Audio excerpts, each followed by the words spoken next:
Hello, my bibblebonkskronkuli or bibblebonkskwonkuli. I can't tell which one I like better. I like the squonk, but I also like the skronk. Welcome back to the OSIEZONE. I'm Ozzy. This is where I talk about whatever the freaking heck I want. I'm here with Bertrice Michael, my beautiful grandson. His mother's name is Baranziah. I've decided after the Stones of Baranziah from the Elder Scrolls Skyrim. Which I thought was really fitting. So I've got Bertrice and I've got Baranziah. Isn't he just the way that I feel like actually paternal about him? And so do all of my friends. Like, we treat him like our genuine baby, and it's just really beautiful. I've always wanted to be a dad more than I wanted to be a mom, and we're not even going to get into my whole gender issues, okay? We're not even going to freaking go there right now because we've got other things to cover, dudes. So bibblebonkskronkuli versus bibblebonkskwonkuli. And what is the spelling that we're going to do here? Okay. Bibblebonk, B-I-B-B-L-E, B-O-N-K, B-I-B-B-L-E, B-O-N-K. Bibblebonk. Skronk or squonk? Squonk would be, it wouldn't be S-K-W-O-N-K. It would be S-Q-U-O-N-K. U-L-I. Bibblebonkskwonkuli. Because, okay, the individual would be bibblebonksquonkulus. Bibblebonksquonkulus, and then if there was multiple, you guys are my bibblebonksquonkuli. Or we could go the skronk route, which would be S-K-R-O-N-K-U-L-I.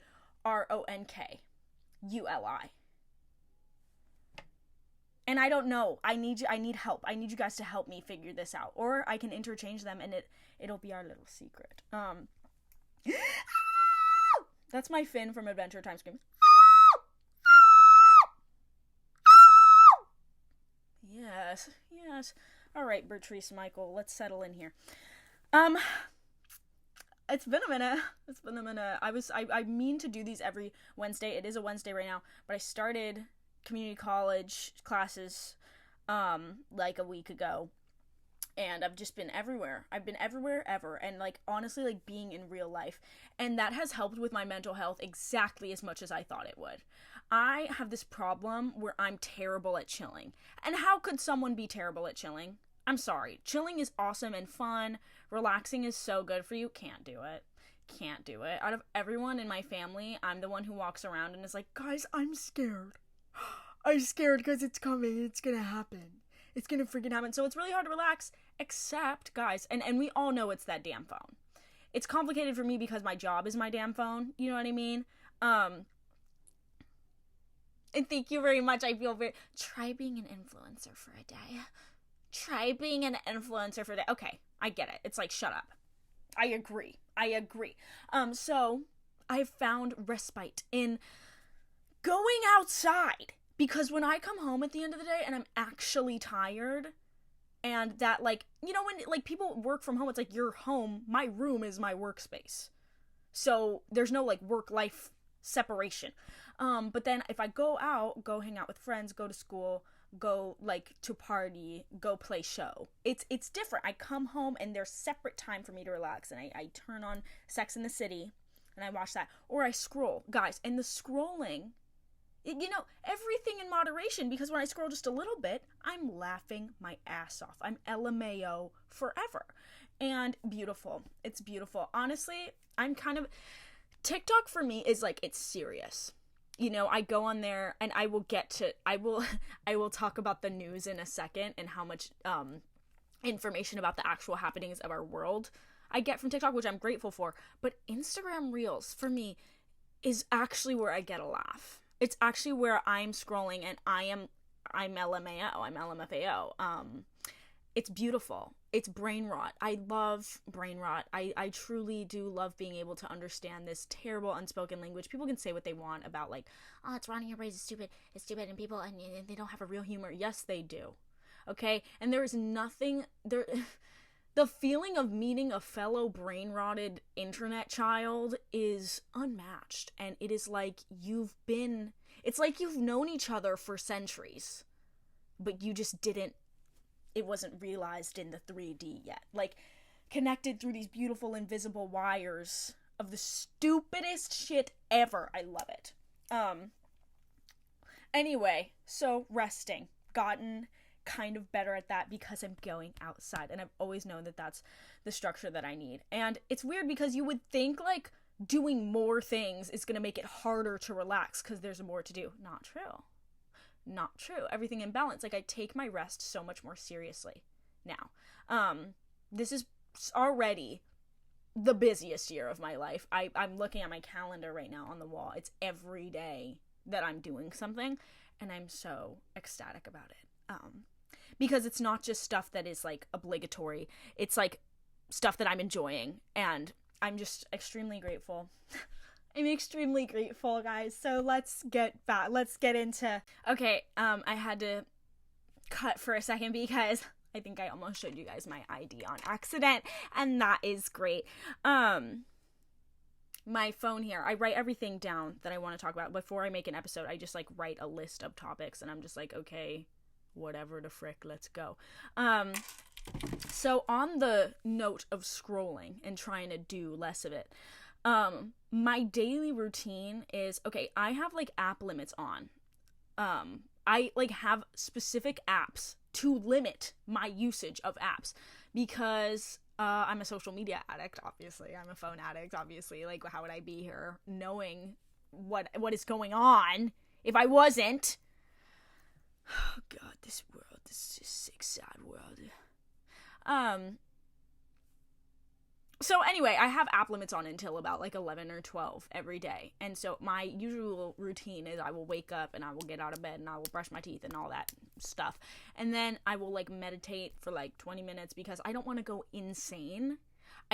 When I meet people, well, most people don't meditate on a daily basis, and I meet people and I go, well, no wonder we're all crazy because we never have sit down, shut up time.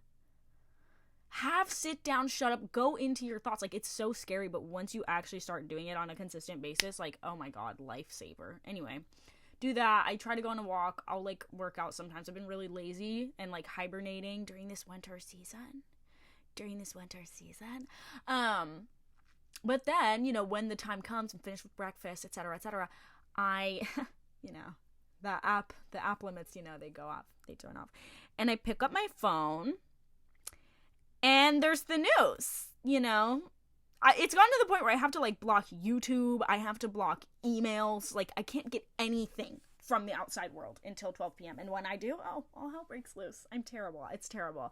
So I'm scrolling through the news and it's just like, hey, basically everyone's dying and they're taking everyone's rights away and they hate everyone. And also they're just racist, homophobic, misogynistic, everything you could possibly think of. And look at the comparisons to history, and you're just living in a fascist country now. And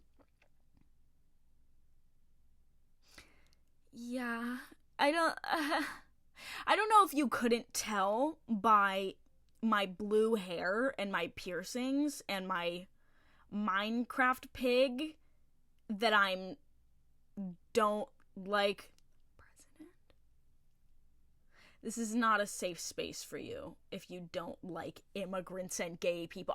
What a stupid group to go after. What did they ever do? I don't understand. Like, unfortunately, I do understand how dumb you have to be and, like, the perspectives they're trying to push on the reasons for hating awesome people and fun. But it's ridiculous. It's ridiculous. Anyway, so yes, and I'll see all that, and then I kind of doom scroll on that note for like a couple hours, and by the end of that, because it's like you get sucked in. I don't want to scroll for that long, but once I start, it's just, oh my god. And then 2 hours later, I'm sitting in the same spot, paralyzed with fear of just, what do I do? Do I need to prepare for Armageddon? Do I need to become a doomsday prepper? Like, do I need to order a copy of the Constitution? One day it's this, the next day it's that. And now there's planes crashing. And I don't want to freak everyone out, because the thing is they want us to freak out really bad. Like, they literally said while they were campaigning, like, it's gonna be shock and awe, and we're gonna shock everyone and awe everyone. And so I don't want to let it work. I want to choose the few, like they say, like, you know, choose the few causes that, like, 2 or 3 causes that you care the most about, and take actionable steps towards doing something about those things. So, okay, but my phone addiction, and so, and then it's just terrifying. And so I sit in fear for a while, and then I'll, like, directly after doom scrolling, I will call a friend, call my mom, call my sibling, and be like, hey, I'm scared. And then they talk me off the ledge. They go, fear is not going to bring about change. Like, you must have love in your heart, and, like, you must, like, do what you can, and, like, constant, you know, consuming a constant influx of this insane information. They're just trying to confuse you, and they're trying to shock you into inaction. And I can't let them do that, buddy. I just can't let them do that. And then with that, and I discussed this in the last episode, is just, like, feeling guilty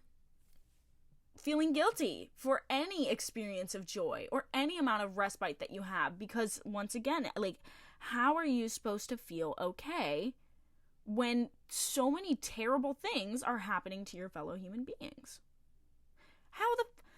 Anyway, jeepers creepers, it's tragic, and I'm sad. And again, like, once I start talking about it, I don't know how to stop, because how do you move on from that? How do you move forth into another subject while it's so actively happening? But I'm gonna try and do that.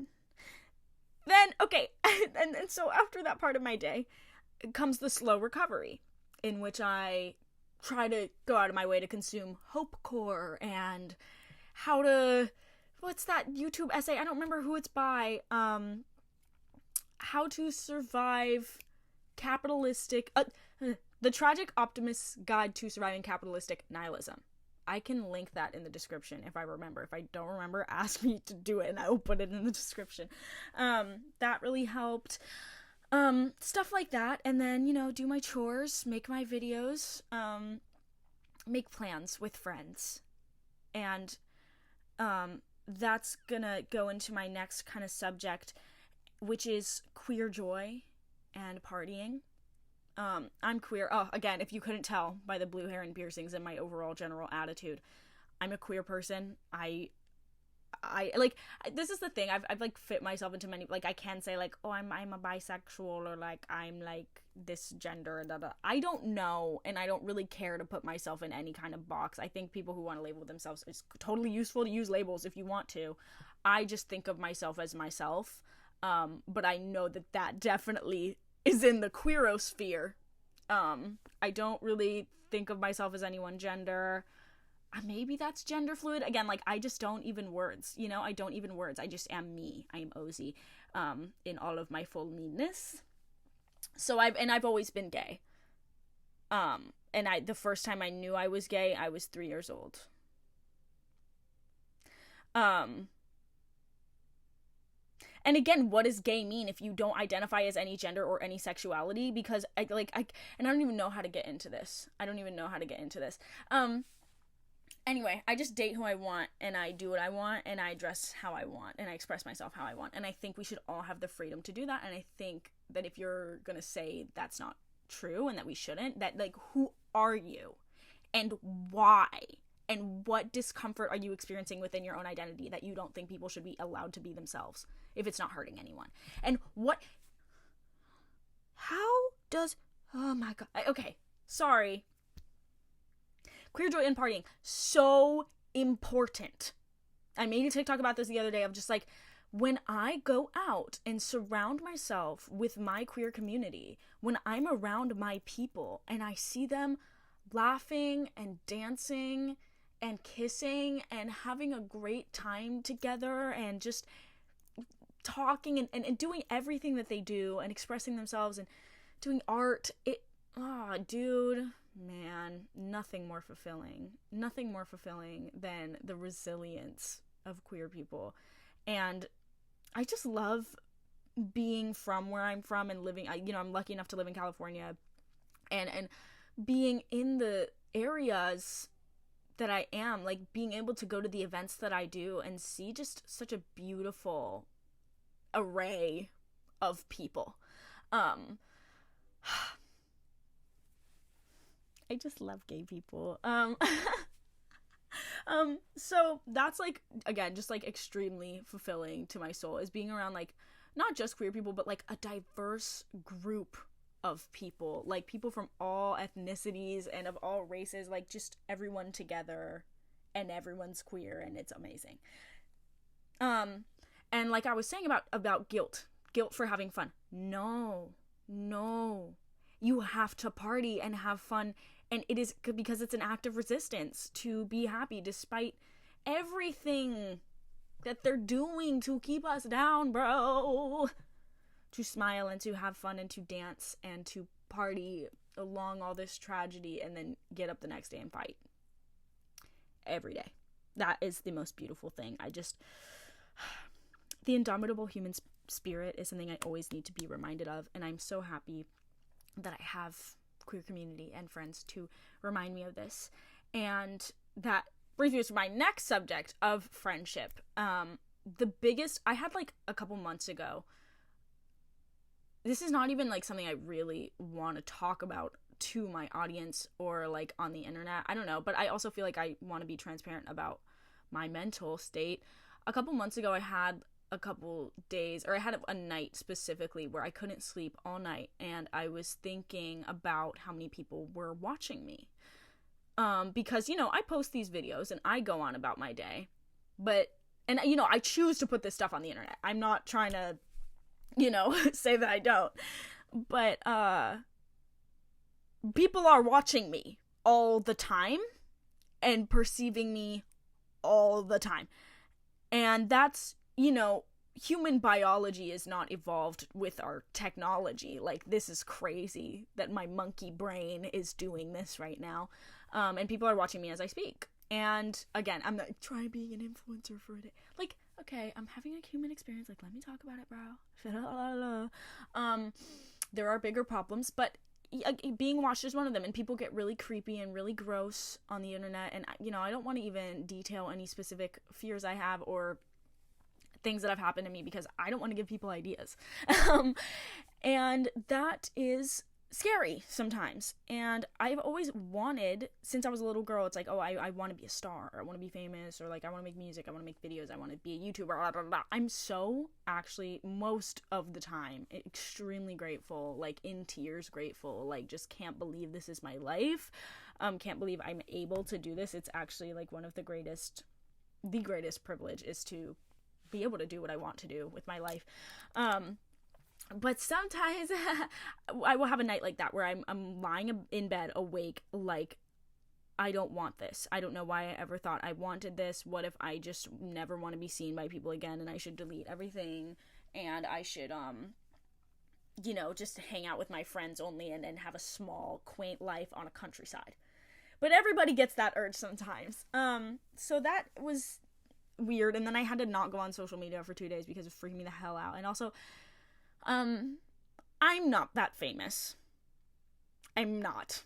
I'm a niche internet influencer. But I think we don't give enough credit to how many people, like, I have 500,000 people following me on TikTok. That's a lot of people. That's, like, an amount of people that I can't envision with my mind. So that's intense. That's intense to think about the actual velocity, like the actual amount, quantity of people that is. And okay, if I meet people, especially before I had a following or anything, like if I met people and then I would see after meeting them that they had a following, like of course it changes my perception of them. Or if I meet someone who I already follow on social media and they're like internet famous, whatever, of course it changes my perception of them. So I've also been dealing with the like kind of changing of perception of myself, or, you know, people recognizing me. Totally cool. The people who recognize me are usually just like cool and hot and gay and sick and cool, and like I love interacting with them because I live in a cool place with a lot of cool people.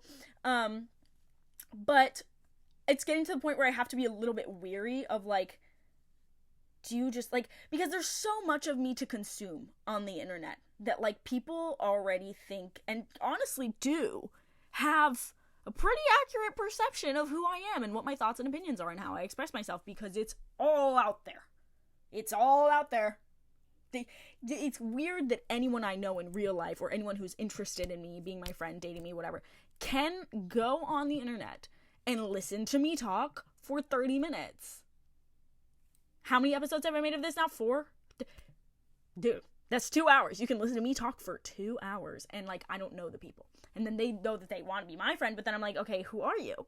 And so that's interesting.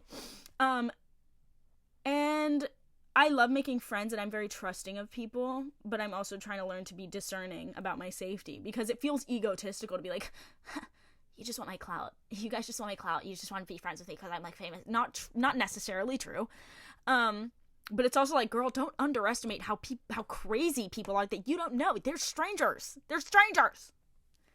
So anyway, my biggest lesson since that little mental breakdown and since realizing all this stuff, and again, I've only grown my audience in the past year. It's not even been a year since I've started really doing this. Sticking with the friends I have. Just chilling with my friends that I already had for like 6 years. Because I already have like a big ass friend group. But not like a group in a toxic way. Just like really cool people. And I love them. I have a lot of really cool friends already. And I have had for a long time. And I'm really grateful for them. So since that happened, I've been hanging out with my friends all the freaking time, planning sleepovers and going to little events. And then like the new friends I do make, I made through my other friends. So it's like a real friendship moment, you know? And just hanging out with my family and my best friends and doing things with my friends that I already have. And you take people for granted, you know, if you've known them for a long time. But then if you actually put intention into deepening those connections with people that you think you've known for years, you realize there's so much you still don't know about them.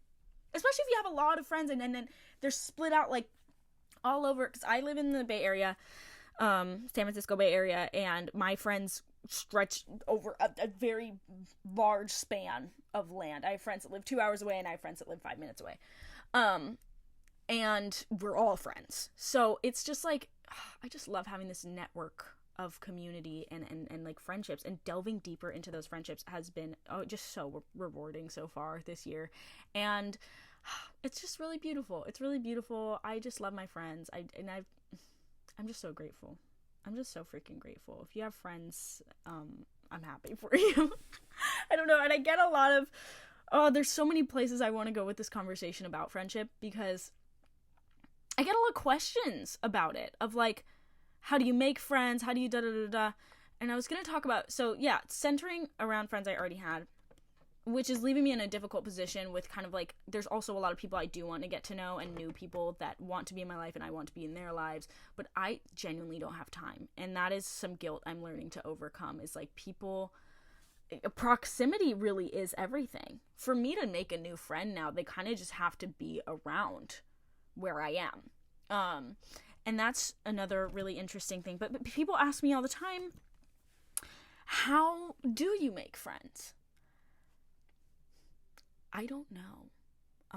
I'm very outgoing. I love attention. I'm loud. And I'm good at talking to people. And that's not... there's plenty of points and moments still in my life where I'm terrified of talking to someone. Or not terrified, but just like scared, nervous. Like it's hard to do, especially if you don't know somebody. Most of the friends that I've made, I just like met them when I was a dumbass teenager, and then like they became awesome. And a lot of people I have friends that I've known for like my whole life. Like my best friend, I've known her since I was 5. And I have friends that I've known since I was a really, again, dumbass, like 14, 15-year-old. And most of them, at least the ones I've kept around, have turned into really dope people who have similar but also different interests from me, who I get along with on a moral and ethical level, who I enjoy spending time around, who enjoy the same things as me.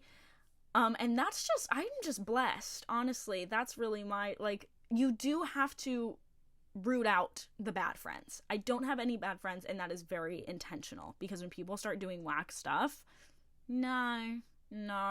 And when you treat everyone with kind of integrity and you don't compromise on your values and how you're willing to treat people, you will just by proxy get better treatment from others. If you have a moral standing that you are not willing to compromise on. And yeah, I'm just blessed. A lot of people I meet that also have childhood friends go, oh yeah, my childhood friends, my friends that I met, I've known them this long. They're like, wow, cool, I have childhood friends too.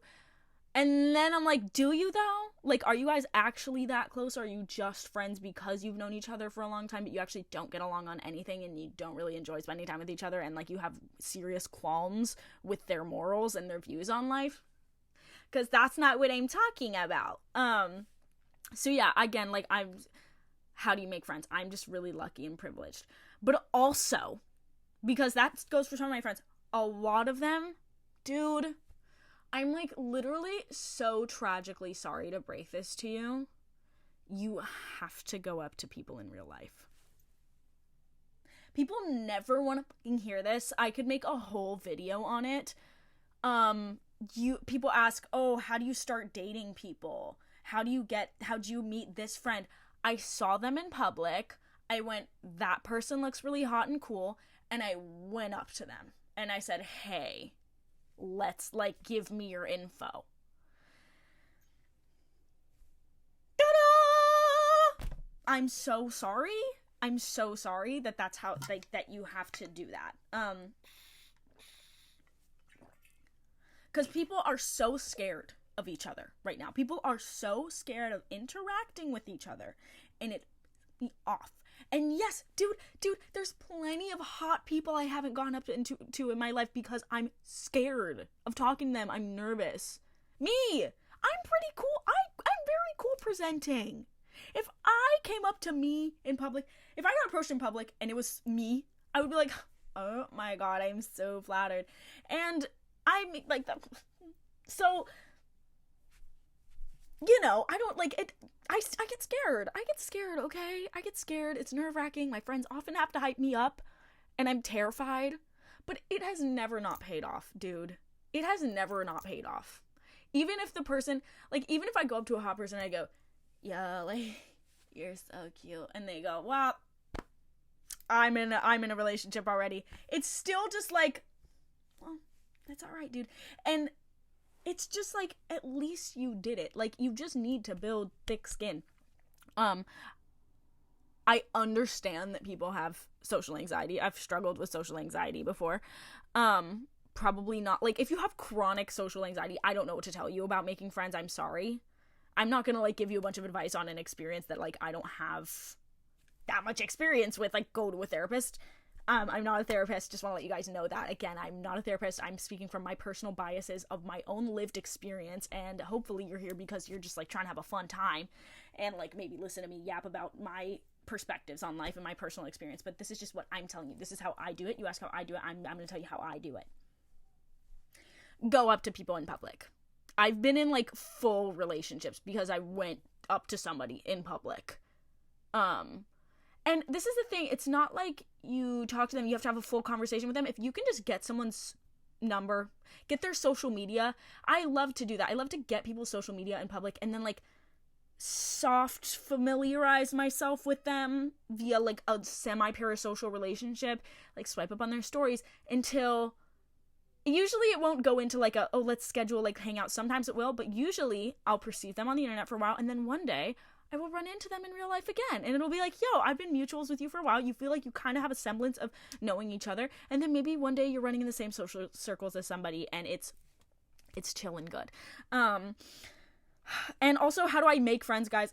Also, surprisingly, a lot of my friends are from dating apps. I've made a lot of, like, actual friends from dating apps, and that is just how it goes. Again, when you're queer and I just have all these cool queer friends, and a lot of them are from dating apps or through my other friends. So that is how I make friends. You have to go up to people in public. You just have to. You just have to. And I know that I know that I speak from a place of privilege, being an extrovert and also, like, relatively attractive and cool looking. That's just my experience in life, and I gotta be honest with myself. Not everybody's gonna be able to do the dang thing like I do the dang thing, but I love doing the dang thing, and I'm chill. On that note, am I avoidant? Do I have avoidant attachment? I was talking to my therapist about this today, and I was like, oh, well, sometimes I ghost people. And she was like, and what do you mean? You just like tell them you're not interested and don't give them a further explanation? I'm like, no, like I will go out with people and I will never talk to them again. And she was like, oh girl. She was like, girl, no. She was like, you just have to say you're not interested and you don't want to do it again. You don't like have to explain more, but just like say something. I'm like, you're so right. I don't know why there's like two options for me, and it's like pretend something never ever happened and I never met somebody or never went out with them and completely ignore them forever, or like I have to for some reason have an extremely good explanation as to why I don't want to see them or hang out with them again. I don't have time. And this is the funny thing, is I'm fully aware of the concept of like, you know, when people are like, I'm not ready for a relationship right now. They're not ready for a relationship with you, or like, I don't have time right now. They don't have time for you. If they really liked you, they would make time for you. That is true. So maybe I'm allowed to say that, and I'm allowed to secretly mean, yeah, I have time in my life, just not for you. Sorry. I'm not going to say I don't have time. But it's not even like, I don't think that everyone deserves to have people in their life that truly deeply appreciate them and get along with them, okay? It's not like I didn't like you. It was just like, I liked you, not enough. I don't even date that much, guys. I don't have time even. God. Am I avoidant? So that, yeah. And I think I'm just really picky. And okay, part of me is like, why do I like people and then like as soon as they become actually accessible to me or like me back, I feel like I pull away or am less attracted? But I don't think that's it. I just think that it's once I feel like they are being like unhealthily clingy, I guess, or like my least favorite feeling is feeling that the person I'm like interested in or dating doesn't have their own life and their own tasks to do. I've been that person who doesn't have a life. My last video is called Get a Life, because getting a life fixed my dating life because I stopped being so desperate all the time. But I also know secretly, subconsciously, that I have that desperation within me, and I'm really scared of meeting someone who might activate it. I'm really scared of somebody making a promise to me that they're going to show me a certain amount of affection and effort in a relationship and then under-delivering or just straight up lying to me, because that's happened to me before. And the last time that happened to me, now I'm like this. You let the wrong person in one time, you waste a lot of your life, and then you're like this. No regrets. Still no regrets. That's the funniest part. No regrets. So yeah, it's just kind of scary. Because definitely when I was like, it's trying to navigate, like, am I completely cynical and do I just like have no belief in love, or am I just extremely discerning now because last time I wasn't discerning and I ignored bad signs, and then I ended up in a bad place. What is going on? Because nothing is ever caused by just one thing. It's like, oh, am I avoidant, or am I just picky, or did I just grow up? All of the above, girl. You did all of the above at the same time. You grew up, you got your heart broken, you became avoidant, you also became more picky. You're working through all four of those things at the same time. You're also busier. Nothing is ever happening just because of one reason. And I stay in my room and I think, and I try to go, why is it happening? Girl, have an experience for once in your life. Because I'm fed up with myself. I'm like Jaden Smith. Can we talk about the political and economic state? No! We can't! Can we talk about why this is happening in my relationship? No! Shut up and have an experience. Go outside. That was all directed at myself. I'm not mad at you. And I'm really trying not to be mad at myself. And that is all we can do. I'm approaching the 30-minute mark. Well, actually, I'm past the 30-minute mark. And that's crazy because I have a lot to say still. So am I avoidant? Who knows? Who freaking knows? And then that leads me to assess the question of, like, what do I want out of dating? Oh, why do I only ever talk about dating? Because my purpose as, like, a human is to, like, love.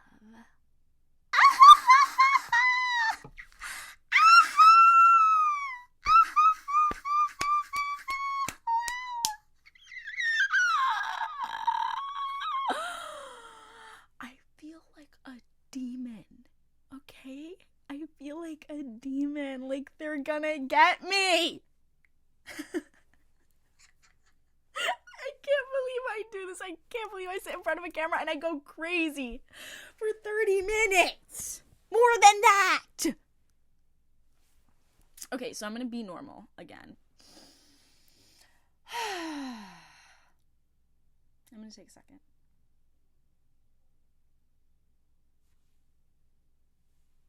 What do I want out of dating? Because this is the thing. You get all cynical and you go, you have a bad experience with what you think is true love, and what you, like, if you're well-intentioned and you end up in the wrong situation, then you're just like, oh, well, everything's fucked now.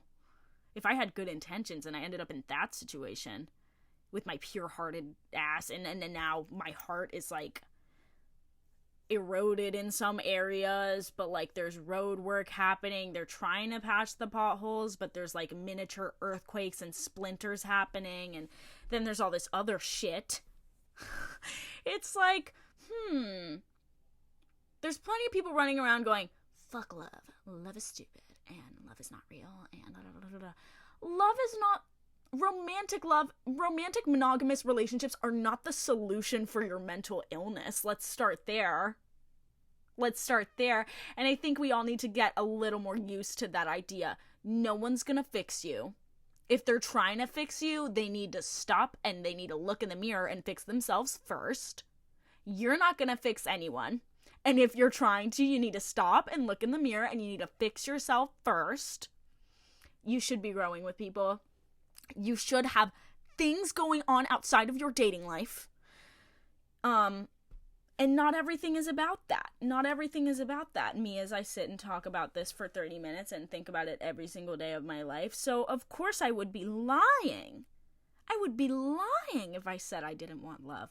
I would be lying if I said I didn't love the idea of somebody who fills my heart on a daily basis. But I would also be lying if I said I didn't already have that.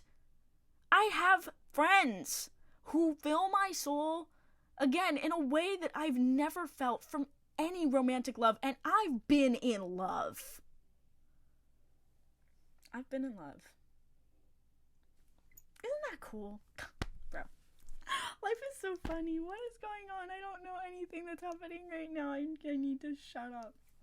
So, I think when people go, love isn't real, like, I'm just not even, like, into dating right now. Honestly, wait for the right person. And obviously, okay, ace people, I'm not talking to you. Like, you guys are goated, okay? I'm not saying that you guys just haven't found the right person yet. You guys, like, I'm talking about people who are in the thralls of human biology and the desire to be seen, known, and loved. But this is, okay, maybe I am actually a little avoidant because I don't want to meet someone who I want to be with for the rest of my life. I don't want to, because I'm not done being an idiot yet. I'm not done fooling around. I'm not done dating around. I'm not done talking to multiple people. I'm just starting to get to the point where people, like, think I'm really cool on a level that's, like, a lot, and, like, I'm getting a lot of hoes. Sorry. Do I take advantage of any opportunities I have to get hoes? Really? Not really. Very occasionally, I take people's feelings very seriously. Oh my god, I need to start on this. Guys, I love people who sleep around. I love them. This is the funniest thing. I'm, like, really, careful about who I touch. I'm not gonna expose my own, like, personal intimacy life on the internet, but I'm very, like, spiritual energy exchange, like, when you have sexual energy and it's, like, you don't want to do that with everyone because it's your karmic memory. I love sluts.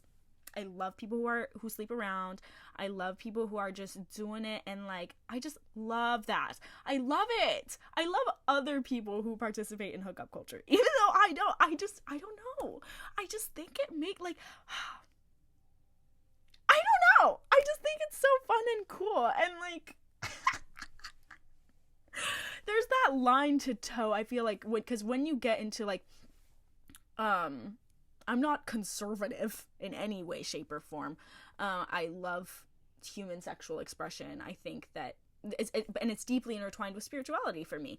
But there's that difficult line to toe between like being like kind of a Puritan, or believing in, you know, purity of sexual energy, and like, but also like, I love sluts. Like, I don't know. And that's just like a whole other subject. I don't even know what I'm talking about anymore.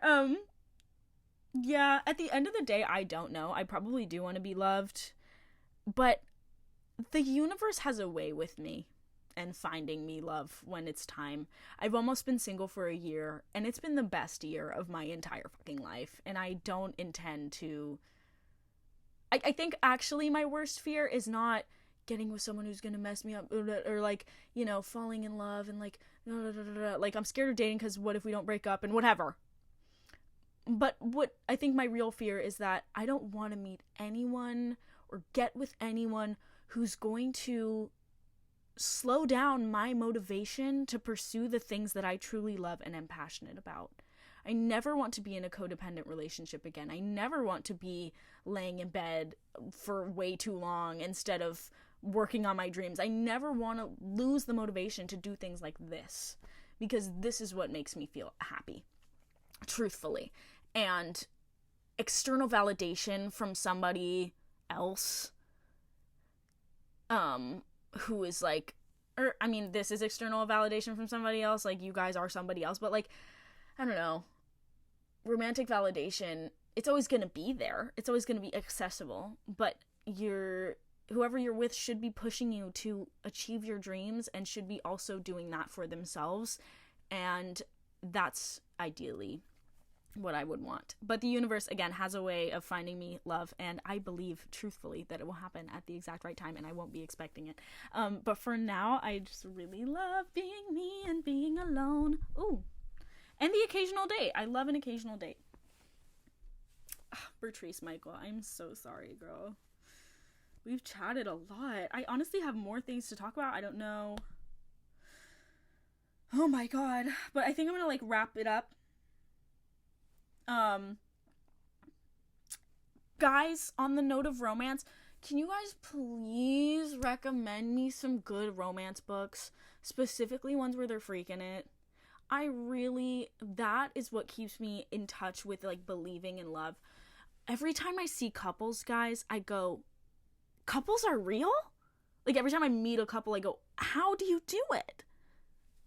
It's confusing to me. Love couples. I saw people making out today. I don't know. Like, I saw, like, a couple, like, saying goodbye to each other today when I was on a walk around my neighborhood. And I was just like, damn, bro. People miss each other. People love each other. That's beautiful. Comment romance book recommendations, please, God. I've already read A Court of Thorns and Roses, okay? Best worst book series ever. Don't you dare comment a single thing about Colleen Hoover. I don't want to hear it. Why does she make her characters step siblings? It's not a cute plot, and they're all like normal white people, it sounds like. But maybe I haven't read into it enough. I just really didn't. And it also seems way too Christian for me. Like, I don't know. Who is she? Sorry if you like her books. That's fine. I know she's a big deal. Not my taste. So if you have queer romance stories, or please, just anything that's not written by, like, a middle-aged white woman, please? Not that a middle-aged white man would be any better. No middle-aged white person authors for young adult romance books, please. Recommend me something that outside of those bounds. So yeah, that's my question for you guys, is please recommend me those. And thank you everyone for streaming my new song. Love you guys. I reached like 22,000 Spotify monthly listeners recently, and wow. Out of everything I do, all my yapping, all my personality stuff, selling of myself, music is truthfully the one thing that I've actually been doing my entire life, and that I actually find the most satisfaction from, and it is my entire soul that I put into those little waveforms. So I really, really appreciate anyone who supports my music and has listened to it. And I just love you guys. So more music coming soon. Actually, the next song I'm going to put out is going to probably be a breakcore remix of What's 9 plus 10? 21?